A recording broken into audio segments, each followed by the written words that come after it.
Hello, today's video is going to focus on Meghan Markle and Prince Harry's interview with Oprah.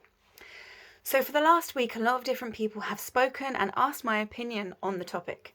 So while I don't want this to be particularly focused as an opinion piece, there will be some opinion in it. From my analysis, the first element, really we should all look at this cross-cultural element between the American and the British audience. The interview wasn't focused for a British viewer, and the way in which it was posed really looked at how to break down the royal family and all elements in that way. So for myself, watching the interview, it didn't engage me as much as I'm sure the American audience had. So that aside, we can take out a lot of different scrutiny that possibly could be placed upon it. The second element is mental health. So many people have said, well, I don't believe her. I don't believe her.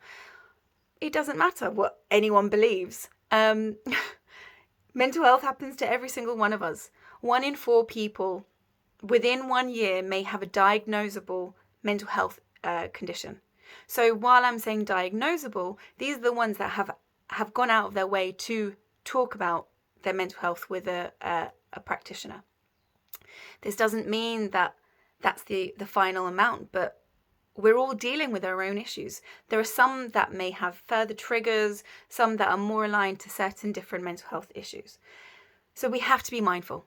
Within 1 year alone of COVID, we've all understood the implications of COVID and how this has impacted us in every single way, especially mentally.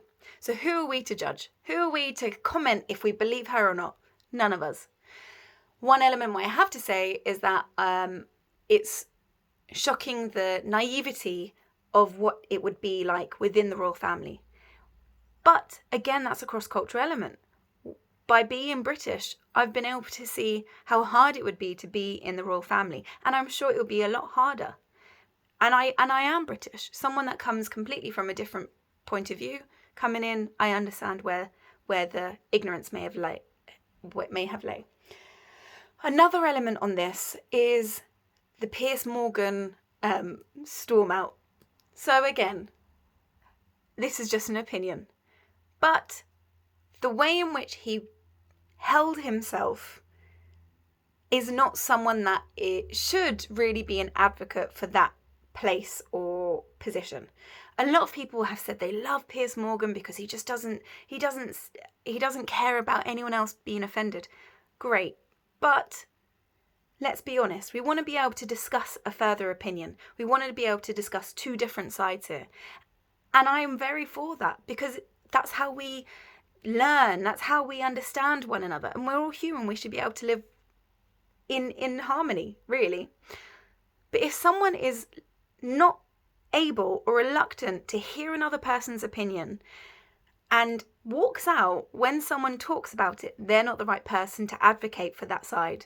They should be able to put their point across, listen, understand, and be able to give another point of view. So this is my opinion on the whole of the topic. I understand this does not necessarily come from Pomegranate House, but it does lead us nicely onto the topic of abuse, which I will be discussing in the next video.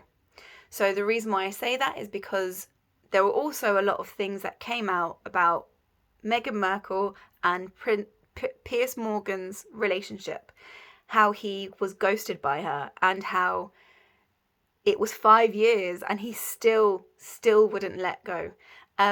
So this incessant bombardment from one person that vilified her within the media, you would class as abuse, regardless if you like whoever or not. So my next video will be focusing on abuse in a bit more detail, which will focus on some of the topics that have come up in the news in the last week. Thank you again. Bye-bye.